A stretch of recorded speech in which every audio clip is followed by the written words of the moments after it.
Bueno, para continuar con esta información, tanto de la reforma judicial como de la sobrerepresentación de Morena y, claro, por supuesto, del sexto y último informe de gobierno del presidente López Obrador, me acompañan hoy aquí en este foro Paulina Rubio. Adela. Bienvenida, Paulina. Querida Adela, no te un gusto pusieron estar por así aquí. por Paulina. No, pero Tendrías que ser mucho más, digo, eres muy joven, pero mucho más jovencita. Gracias por el cumplido. Vicecoordinadora de los diputados del PAN, está conmigo aquí también Rubén Moreira, coordinador del PRI en la Cámara de Diputados. No sé si ya tengo a Arturo Ávila.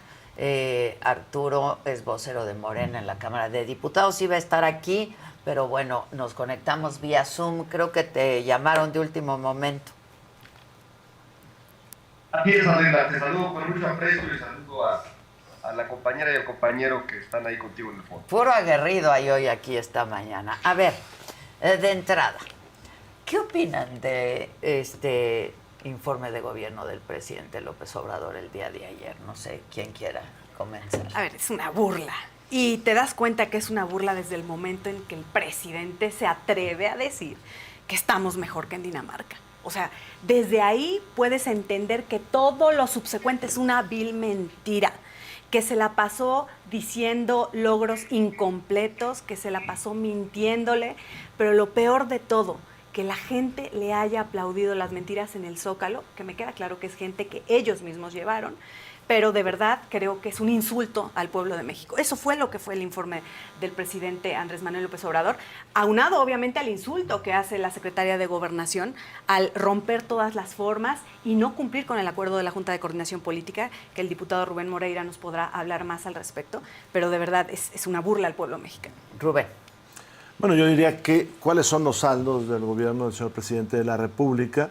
No dejo de reconocerle la transferencia de recursos económicos a una buena parte de la población que cuenta con el apoyo no solamente del partido oficial, sino muchos diputados. Nosotros votamos por eso que se llaman programas sociales en su momento. Pero hablaré yo de los saldos. El tema de la seguridad es un problema que se hereda y que va creciendo, transformándose no solamente de la violencia al control de territorios que hay en este país, al fenómeno de la narcoinflación. El otro problema es el sistema de salud, como lo dijo Paulina. No estamos en los parámetros de un país como Dinamarca, desgraciadamente, y se desmantelaron muchas instituciones que funcionaban. De hecho, durante el sexenio hubo varios cambios sobre el esquema. Me preocupa la falta de inversión en infraestructura que hoy está chocando con el fenómeno de la relocalización y que además va a entrar en la crisis nuestra economía. Y por último, me preocupa esta intención de influir políticamente en otra administración que tendrá que asumir sus responsabilidades al interior y al exterior, porque somos socios comerciales de potencias económicas en el mundo. Arturo. Adela, pues con los comentarios de tus invitados, pues me doy cuenta que simplemente la oposición no aprende que no aprende. Primero, se refieren con un desprecio al pueblo que es impresionante. Dice la compañera, seguramente es gente que llevaron, como si la gente no hubiera votado de forma decidida, como si la gente no tuviera o no estuviera politizada. El desprecio que le tienen al pueblo, el PRI y el PAN, los tiene hoy en el basurero de la historia. Y cuando me refiero al basurero de la historia es que dejaron de escribir la historia de México. Ahora la escribimos nosotros. ¿Por qué? Porque tenemos resultados muy importantes. Sin duda los programas de bienestar, que a diferencia de lo que hacían los del PRI, que se lo robaban, ¿no? Nosotros sí logramos que le lleguen a todas y a todos y lo elevamos a rango constitucional. Estamos entregando un país con excelentes resultados en materia de empleo. Fíjate, nuestro presidente ni siquiera se vendió como el presidente del empleo y hoy somos el segundo mejor empleador del mundo. Y no son datos míos, son datos oficiales. Cuando hablamos de la seguridad, estamos hablando que en la mayoría de los delitos del fuero común hubo disminuciones significativas. Claro que hay un reto en los homicidios dolosos, claro que hay que seguir empujando para disminuirlos, porque nos dejó un desastre. Felipe Calderón, cuando le declaró la guerra al narco y cuando su persona más cercana Genaro García Luna, pues se asoció ni más ni menos que con el Chapo Guzmán. Y Enrique Peña Nieto, pues en vez de atender este tema, que tuvo un crecimiento exponencial, pues andaba en Punta Mita jugando golf, ¿no? Con sus cuates. Nosotros disminuimos en casi un 17% los homicidios dolosos en este sexenio, y además llevamos a cabo obras de infraestructura de verdad, ¿no? Por ejemplo, es más, entregamos todo lo que propusimos. Ahí está el Tren Maya, ahí está el tren del Istmo de Tehuantepec, que va a competir directamente con el Canal de Panamá. Están las carreteras artesanales, por supuesto, está la refinería de Dos Bocas, por supuesto, y están un sinnúmero de obras que fueron ofrecidas por el presidente. Incluso les terminamos el tren insurgente que Enrique Peña Nieto dejó ahí abandonado, que no pudieron ni terminar. Mientras ellos hacían estelas de luz, monumentos a la corrupción que de nada sirven, nosotros le entregamos al pueblo un aeropuerto como el aeropuerto Felipe Ángeles, que hoy funciona y es uno de los que más capacidad y más tráfico de pasajeros tiene. Mientras que ellos hacían barditas en vez de refinerías, nosotros entregamos una refinería terminada. ¿Por qué no me hablas, Arturo? Arturo, háblame de la educación y háblame de la salud. ¿De verdad tenemos un sistema mejor que el de Dinamarca? Bueno, pues ve a los maestros y a los profesores, los volvimos a redignificar.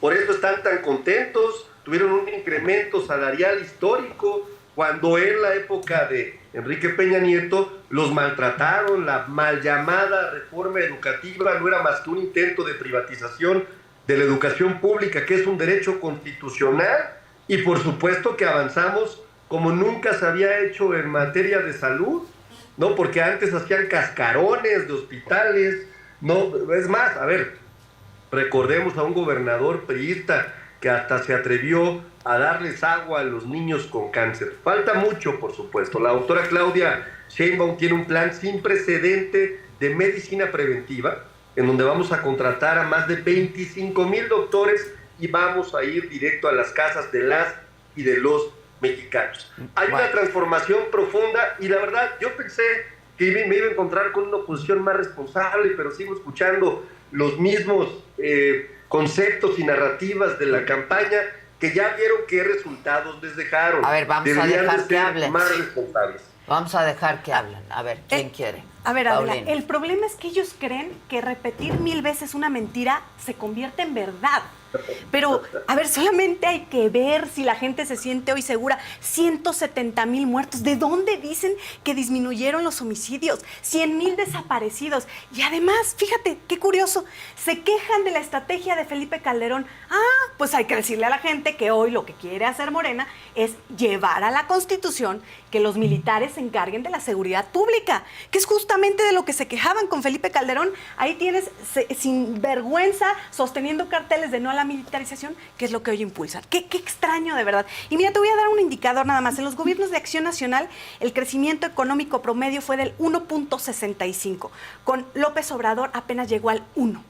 Así que, perdón, no pueden hablar de crecimiento económico. Y como esas te puedo decir un sinfín de cosas en las que mienten. Digo, simplemente hay que ver cuánta gente se quedó sin un sistema de salud, porque simplemente se les ocurrió desaparecer el Seguro Popular. Y pues podrán haber terminado o tratar de terminar el Tren Maya, pero hay que ir a ver las carreteras federales de todo el país que están absolutamente destrozadas. Y no me va a dejar mentir la gente en Jalisco, la gente en Coahuila, la gente en cada uno de los estados que se tiene que trasladar de un municipio a otro. Las carreteras federales están destrozadas. ¿Y sabes qué es lo peor de todo? Lo peor de todo es que cuando se dirigen a la SCT les dicen que no hay dinero.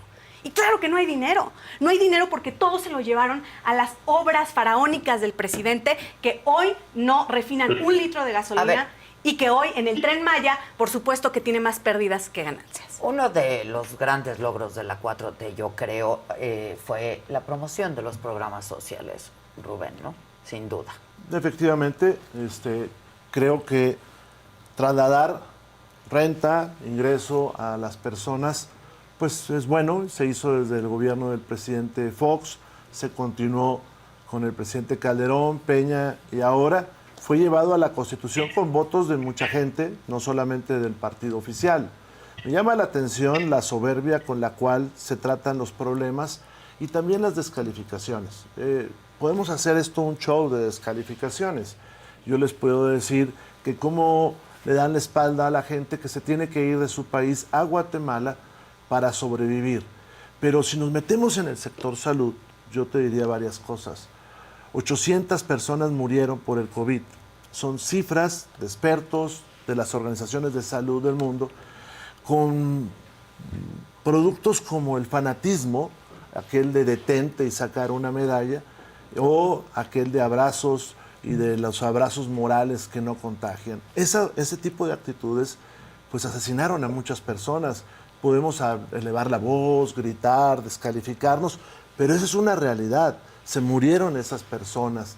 Por otro lado, te puedo decir que la refinería de Dos Bocas, que fue programada con $8,000 millones, pues efectivamente no es una barda, pero es una barda que costó $24,000 millones, cuando pudieron haber resuelto el problema de las 6 refinerías que hoy no están a su máxima capacidad con $6,000 millones.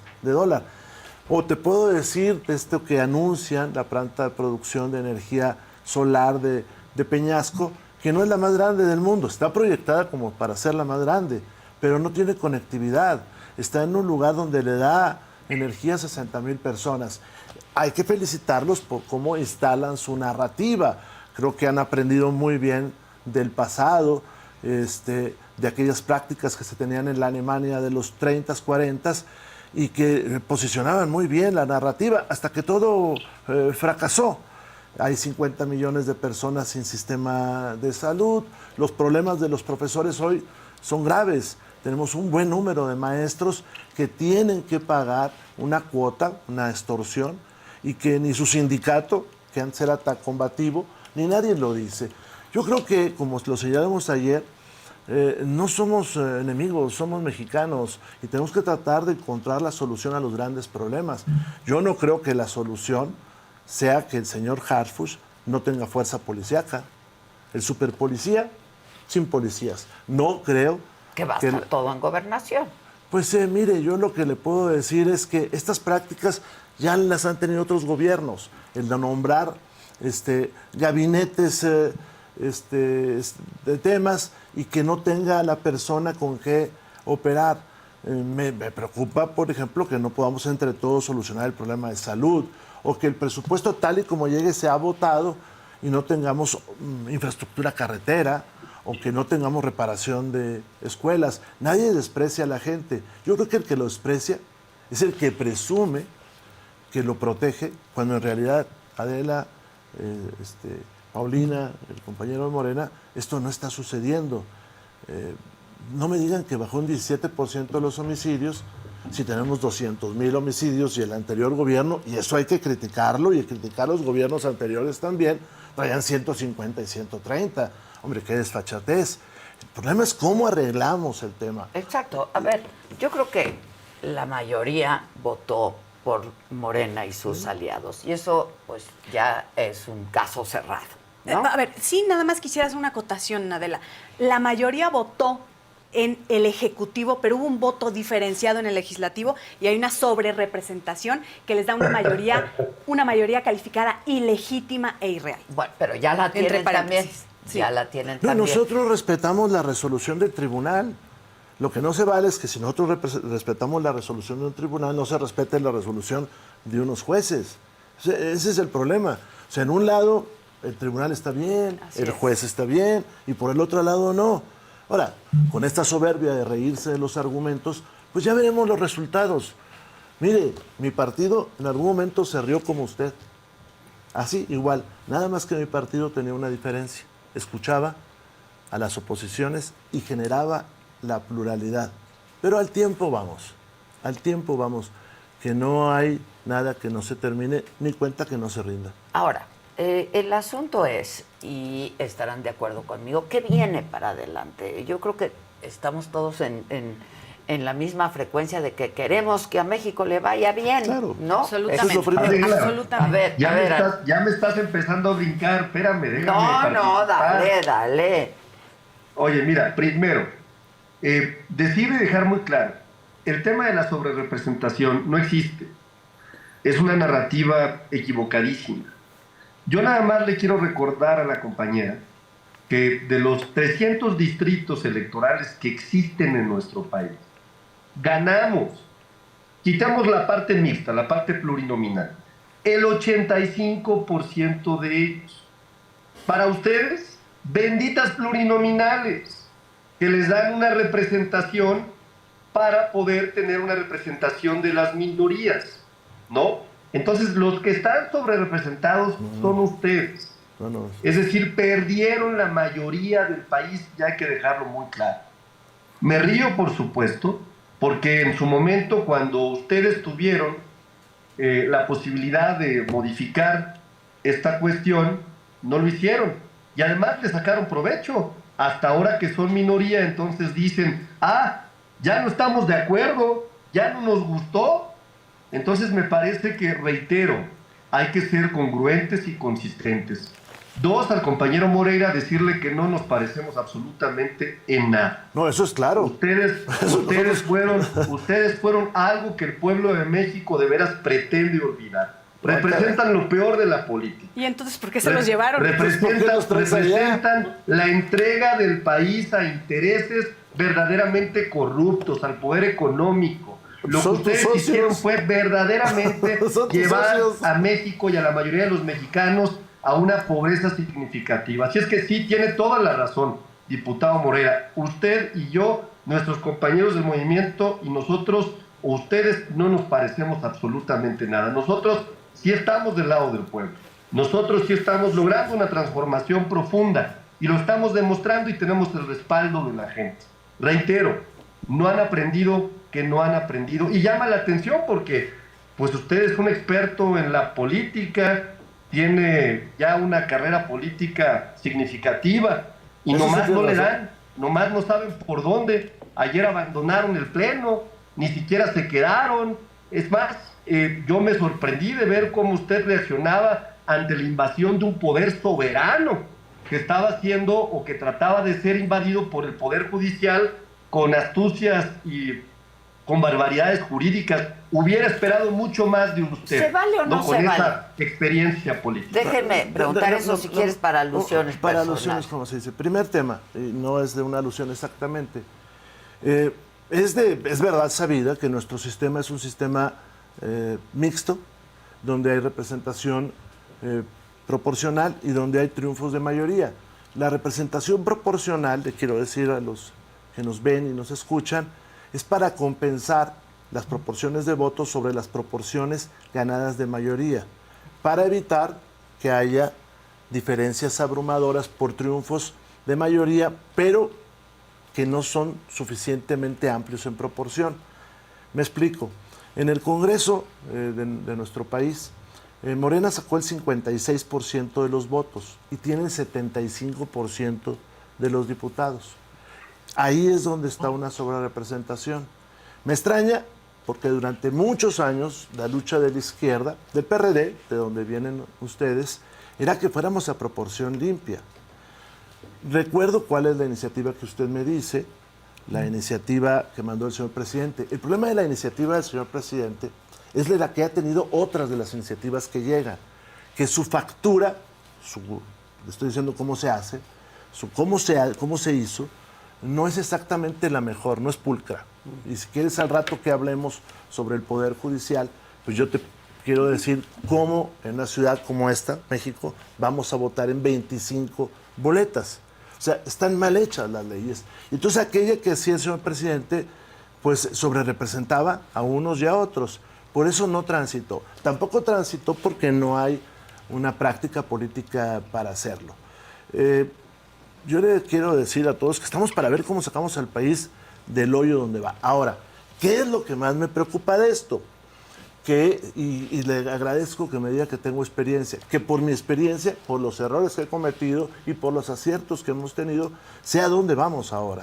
Vamos a un gobierno donde no va a tener margen de actuación, ni económica, ni financiera, con compromisos que no sabe cómo enfrentar y con un esquema de seguridad donde van al fracaso total. Me mencionan disminuciones en la comisión de delitos. Eso es falso, totalmente falso. Pero además eso no es culpa del presidente, ni es culpa de Morena, es culpa de los gobernadores, que no han enfrentado el crimen como debe hacerlo. Y creo que ese principio de reconocer... Bueno, los rebasa también, Rubén. Sí, pero en los gobiernos estatales, y me refiero por ejemplo a Chiapas, en los gobiernos estatales no hay ni siquiera la acción para enfrentar al crimen. Te puedo decir algo que me pareció interesante del señor Harfuch. El señor Harfuch por primera vez menciona la responsabilidad compartida. Le puedo decir algo en acierto de la señora Sheinbaum, de la señora presidenta electa, que se ha reunido ya con los gobernadores, cosa que en estos 6 años el poder del presidente no lo aceptó. Y termino diciendo algo, porque es muy común decir que el PRI o el PAN se alió con la oligarquía. Nunca como ahora han crecido las grandes fortunas de los oligarcas. Nunca como ahora ha habido una narrativa para tratar de deslindarse de ellos. Nunca como ahora nos hemos sometido a los norteamericanos. Tan es así que hay secuestros de mexicanos que al parecer fueron orquestados desde el exterior. La narrativa les es muy exitosa y eso no lo dudo. Se han apropiado de los tiempos de las mañanas. Pero esa no es la solución. Van al fracaso y ya lo veremos. Desgraciadamente, van en el Titanic y le están acelerando. Oye, Adela, pero además déjame comentarte la importancia de este tema de la sobrerepresentación, porque a partir de aquí, pues se desgajan muchas de las otras cosas que vamos a estar viendo. A ver, el espíritu de ponerle un tope a la sobrerepresentación es justamente obligar a que las fuerzas políticas acuerden para obtener mayorías calificadas que les permitan el cambio al máximo ordenamiento de este país, que es la Constitución. Hoy lo que vemos es una mayoría calificada regalada, no construida. Es decir, hoy Morena quiere hacer lo que se le pegue la gana con la Constitución, como la ley de Herodes, como Varguitas, haz de cuenta, arrancarle las hojas a la Constitución y simplemente hacer lo que se les pegue la gana. Ese es el problema de la sobrerepresentación. Es que ya lo pueden hacer. Hemos discutido mucho el tema de la sobrerepresentación. El caso es que el tribunal ya se las dio. Pero no puedes estar nunca contra la realidad. Te voy a decir una la cosa. realidad es la que se va a imponer, eso Sí, yo estoy de acuerdo. Esta es la boleta con la cual pretenden seleccionar a los ministros. 81 nombres para seleccionar, escribiendo 9 nombres. Aquí en la Ciudad de México habría 25 boletas más o menos parecidas a esta para escoger a 640 personas de entre 4.125 cargos. Esa es la realidad. Ni un simulacro, no aceptar, bueno, eso se llama soberbia. Yo le apuesto mi cargo contra el suyo de que es imposible esta votación y que no se ha aceptado hacer un simulacro. Porque hoy están en ese mes en el cual no le pueden decir que no al señor presidente de la República. Esa sí es una diferencia entre nosotros y ustedes. Muchas veces, diputados y senadores, le dijimos que no al presidente de la República.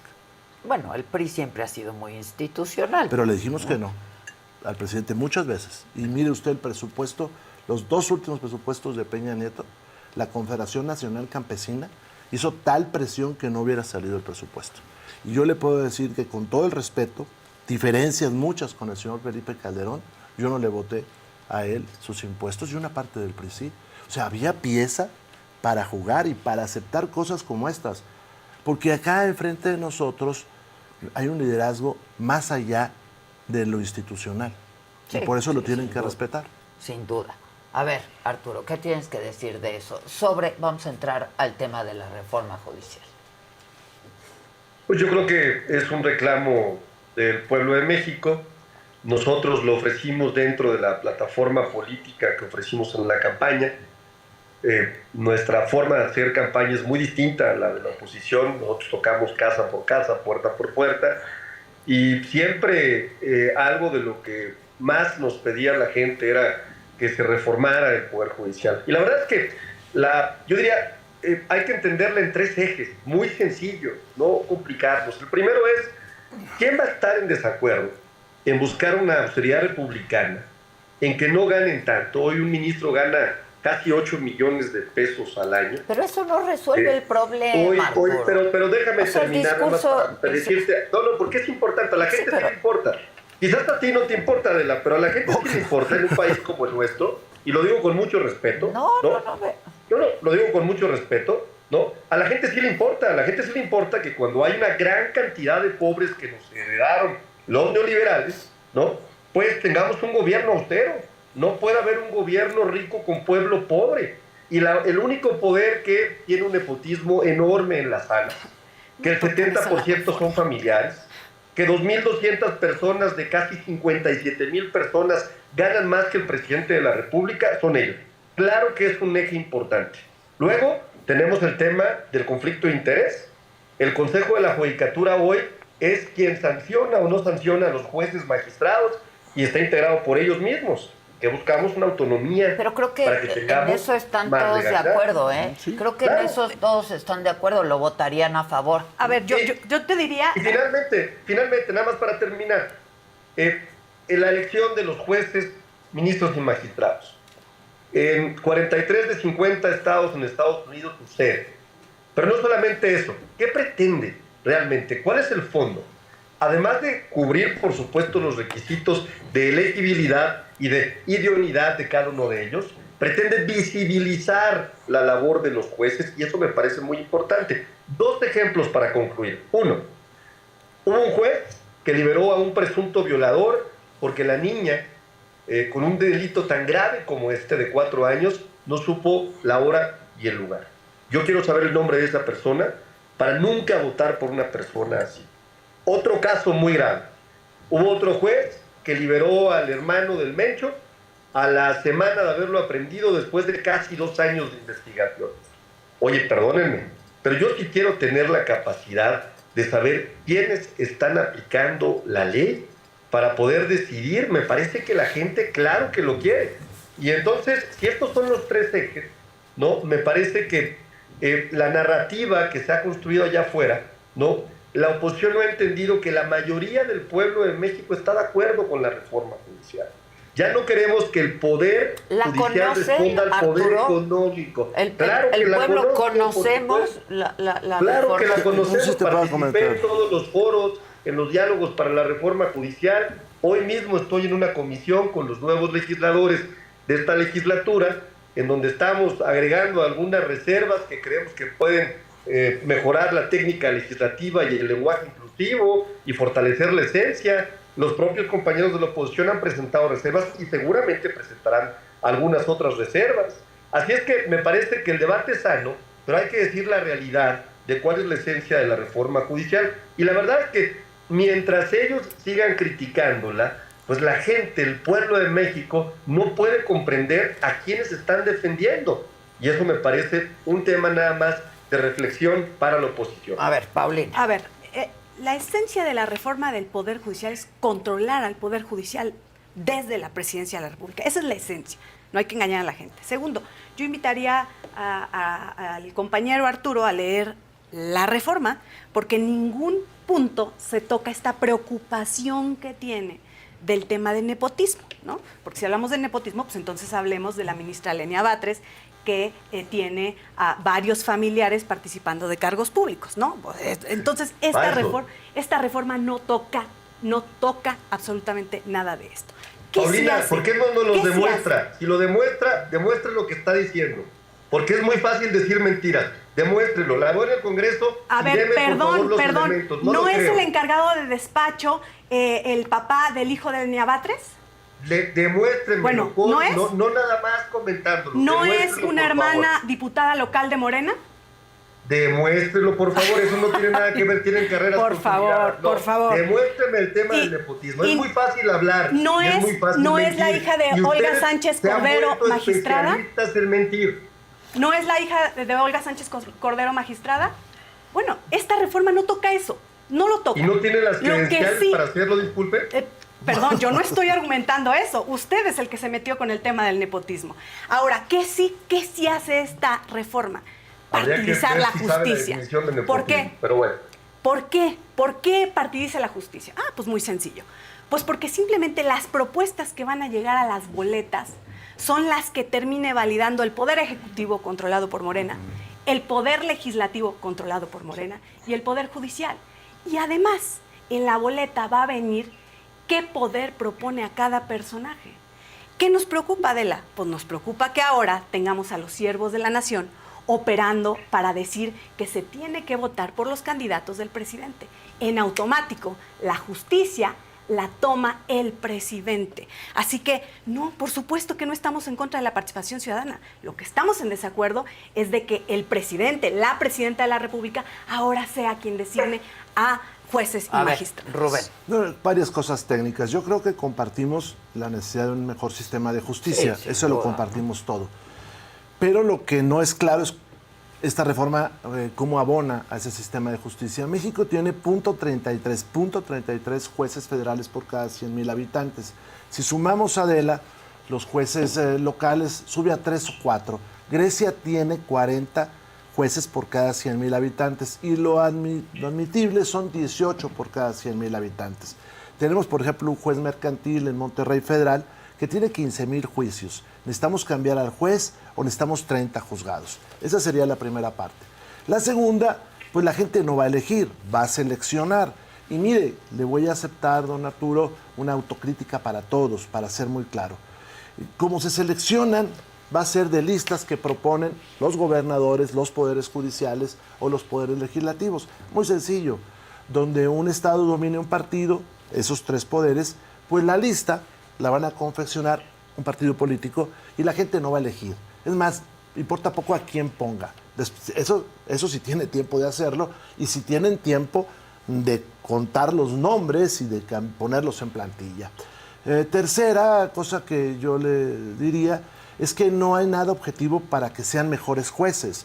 De hecho, si nosotros vemos la iniciativa, habla de procesos de selección tan simples como un ensayo de 3 páginas o como una calificación que puede ser muy subjetiva, depende de la institución donde uno curse la carrera. Tan es así que desde la UNAM hasta el ITAM, todo el espectro de educación está en contra en el sistema de formación de muchachos y muchachas que van allá. Entonces, eso es lo que realmente estamos enfrentando. Es un sistema que no está aprobado en ninguna parte del mundo. Bolivia es la 93 economía del planeta, nosotros somos la 12. Es el único país que lo tiene. Pero es un país unitario, no es un país federal. Y por el otro lado, en la Unión Americana hay un número de estados, pero los jueces federales no es así, que es la garantía de lo que está sucediendo abajo. He escuchado muchas veces, no quiero ser ofensivo, pero son argumentos falaces. Y cualquier muchacho de una escuela de derecho diría, son falacias argumentativas. Pones el ejemplo de un juez. Bueno, yo te puedo poner 10, 20, 30, 40 ejemplos en Estados Unidos, donde un juez se le ocurrió aumentar las penas de muerte porque venía el proceso de selección. O te puedo poner el ejemplo de jueces en barrios blancos, donde condenan a los negros o a los migrantes. Y también viceversa. Y lo han dicho, ¿eh? Ahora, es público. Hay que reconocer algunas cosas. Falta presupuesto. Así como me dicen que hay jueces que ganan más que el señor presidente de la República, que yo estoy de acuerdo que no ganen más que el señor presidente de la República, ese no es el problema.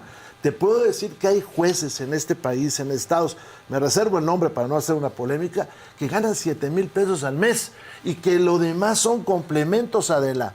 Son complementos que salen de los fondos, de los fideicomisos, que no tienen sueldo básico, vaya.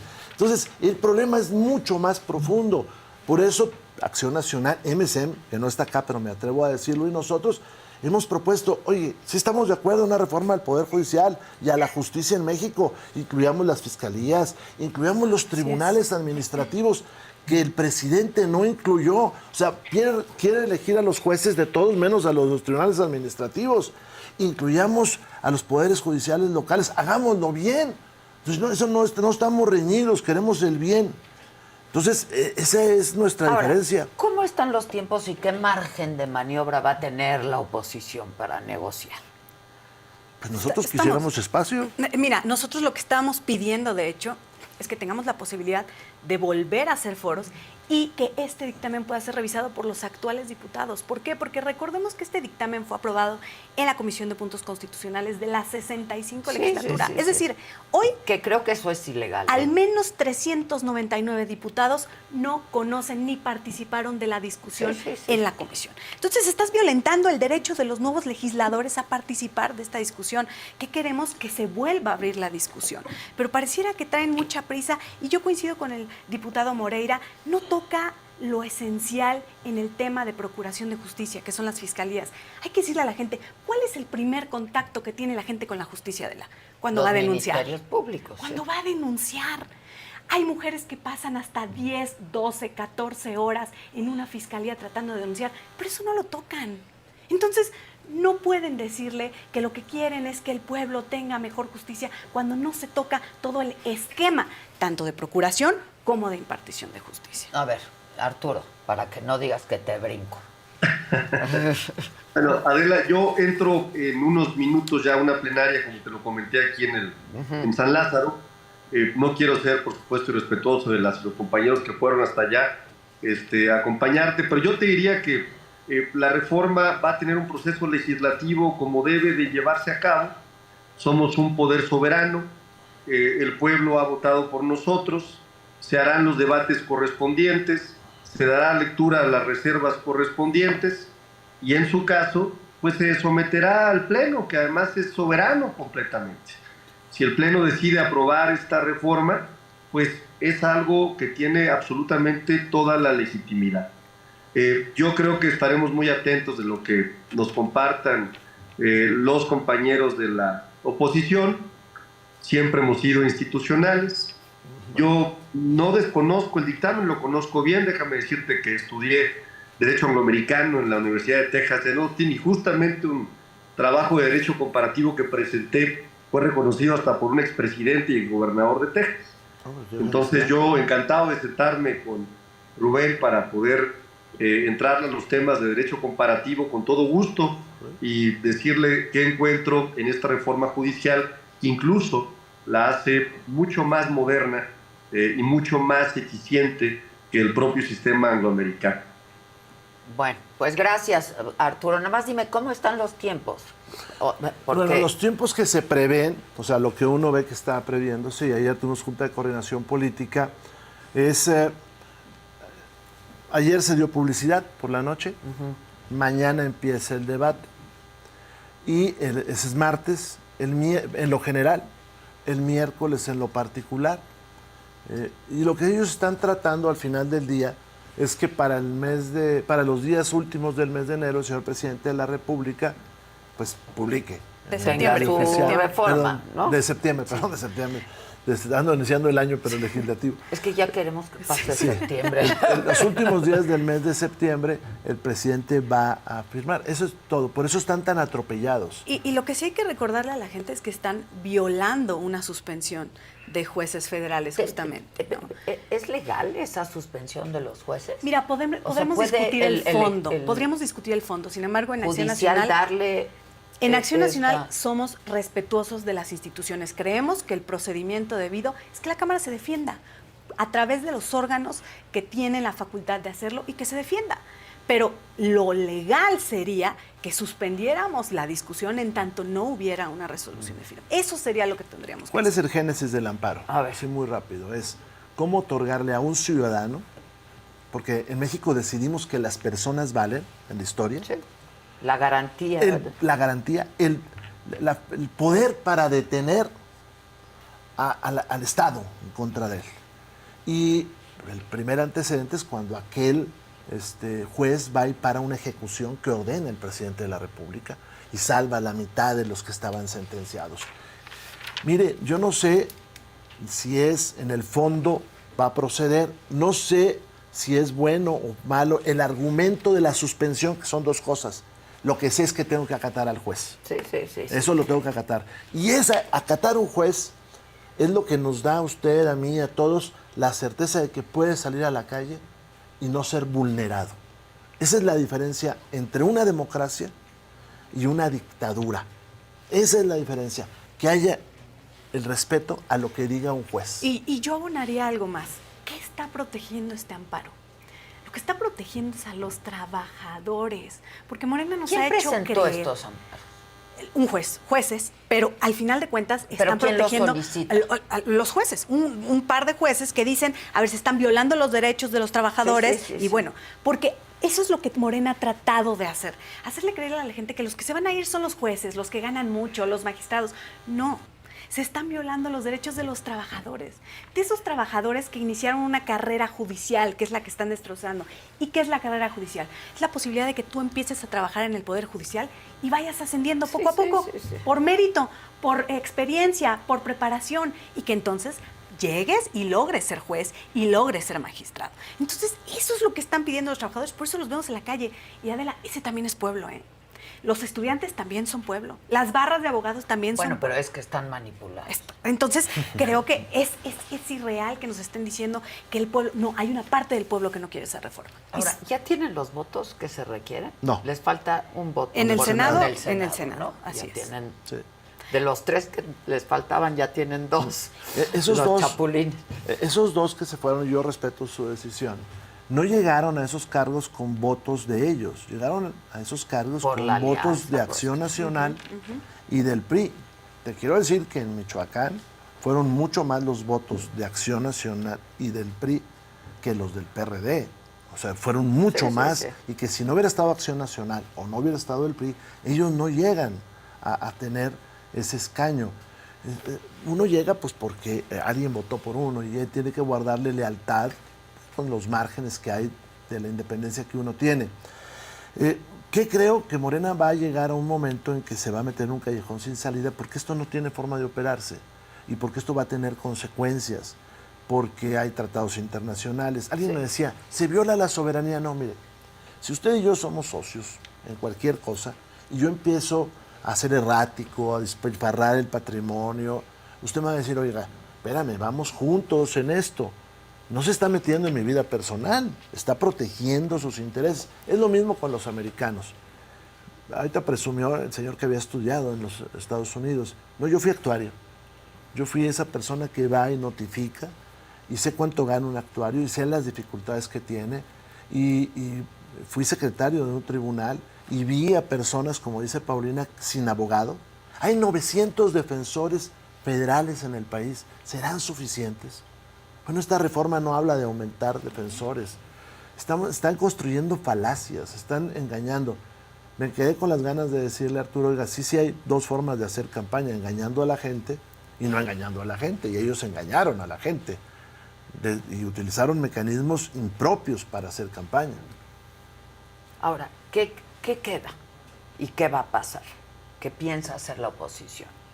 Bueno, estamos nosotros resueltos en Acción Nacional a que no podemos dejar el espacio del debate. Y te voy a decir por qué, Adela.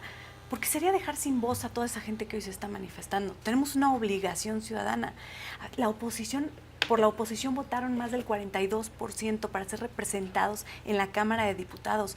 No ser la voz, no dar el debate sería un error. Ojo, aun cuando sabemos que estamos en riesgo porque hay una suspensión, pero tenemos que dar la lucha y tenemos que dar el debate y tenemos que decirle a la gente qué es lo que está mal y el caos en el que se va a volver a elegir 1,800 juzgadores a la par de la votación federal, porque además lo quieren hacer en el 2025 cuando también haya elecciones y en el 2027. Y quisiera también decir lo siguiente, ojo, no nada más son los federales, porque la reforma contempla que esto mismo se haga en los estados, así que los poderes judiciales locales deberían de estar ya muy preocupados, porque finalmente también va para allá la reforma. Rubén, para terminar. Yo terminaría con una frase que dijo un miembro de Morena y cuando estábamos en la sesión de puntos constitucionales que duró 10, 12 horas de debate. Bueno, pues estás escuchando y termina uno pues conviviendo con todos. ¿Con el de al lado? Le digo, ¿y tú cómo la ves? No puedo decir su nombre, pero me dijo, esta es una salvajada, Rubén. Claro que es una salvajada. Entiendo que ellos tienen que resolver así las cosas, pero yo creo que la señora Sheinbaum debería reflexionar el problema que se le está dejando. Y llamo a Morena para que brinquen al sexenio. Estamos de acuerdo con una reforma de justicia. Yo creo que eso nadie ha dicho que no. Tiene temas presupuestales, tiene temas de tratados internacionales. Reflexionémoslo. Y si llegamos a un acuerdo, como llegamos a un acuerdo con el nuevo sistema de justicia penal, llegamos a un acuerdo, todas las fuerzas políticas, Sí, sí. y en esta legislatura, por unanimidad, el nuevo Código Nacional de Procedimientos Civiles y Familiares, lo votamos entre todos, ¿eh? O sea, ahí no hubo estos discursos falaces. Pues si llegamos a un acuerdo, lo votamos todos, pero no podemos tirar la experiencia, el trabajo de tanta gente que su vida es el Poder Judicial. Y la carrera. Un examen en mi oposición. entidad de oposición para juez son un examen oral. Bueno, primero que hayas estado en el cargo anterior o uno similar, antigüedad, todo esto. O un examen de oposición. Un examen oral, un examen escrito, un examen práctico, que es durante varias semanas. Hay jueces que a su tercer examen, jueces federales, entran por el nivel de competencia que hay. Y cierro con algo, si tú me lo permites, de un minuto. Me preocupa que Morena va a tratar de desmontar el artículo 1 de la Constitución General de la República, porque vean ustedes las declaraciones, tú las viste, muchos debates que dimos y que la gente no se ha fijado, van en contra del control de convencionalidad, es decir, de que los jueces vean los tratados internacionales, en contra del control difuso, que un juez de primera instancia, si ve una violación a la Constitución, la pare. Ellos quieren que aplique la ley que es inconstitucional. 3, van sobre la presunción de inocencia. Sí. Esto que dijo Arturo... La ampliación del catálogo. Esto que dijo Arturo, dice, es que soltaron a un delincuente. No, espéreme. Cuando sueltan a una persona, Adela, en un juzgado es por 3 cosas. La primera, porque era inocente. La segunda, porque no se pudo demostrar su responsabilidad, su probable responsabilidad por alguna cosa. O la tercera, porque un juez falló. Pero tú no puedes decir que soltaron a un delincuente. Y esto pasa mucho. Soltaron a un ratero. No, espérame, soltaron a una persona que no cayó en nuestras 3 causas.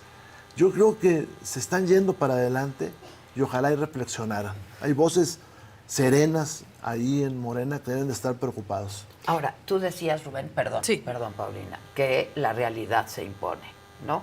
Y la realidad, pues, también económica. Claro, ¿no? por supuesto. El dólar. Ahí están. Sí, las inversiones, las reinversiones. Me preocupa que Morena no reconoce nada, ¿no? Yo reconozco las cosas. Se subieron ayer diciendo Andrés Manuel López Obrador el mejor presidente de la historia. No, mire, yo tengo muchas dudas de eso y para empezar pongo a Benito Juárez, todas las dudas de eso. Benito Juárez, a Madero, a Lázaro Cárdenas, a Adolfo López Mateos, pero bueno.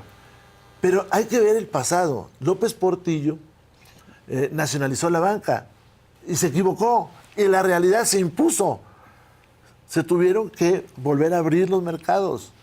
Ah, oye, que hay hierros, eso es todo. Pero la realidad se impone. Y ahí está el dólar. Simplemente el INSABI. El INSABI que ellos crearon y que la realidad se impuso. Y ahora es IMSS Bienestar, que no sirve también para nada, pues. Pero finalmente la realidad se impone. Yo quisiera decirte cuál es la preocupación en el PAN. La preocupación en el PAN es la bomba atómica que es esto. Porque no solo es la reforma al Poder Judicial, Adela. Es la desaparición de los órganos autónomos. Es la militarización del país, es la ampliación del catálogo de delitos de prisión preventiva oficiosa, es decir, que la gente vaya a la cárcel sin un juicio, nada más porque el delito aparece en la Constitución y sin que te lo prueben. Que ya de por sí lo ampliaron. Claro, lo han ido ampliando. Entonces, todas estas cosas, por supuesto que nos preocupan porque es un caldo de cultivo para un gobierno que se antoja autoritario. Y que todas estas herramientas las va a utilizar en contra de los ciudadanos. Problema que le están dejando a la próxima presidenta, ¿eh? Yo estoy preocupado porque ella va a tener poco margen de operación. De maniobra.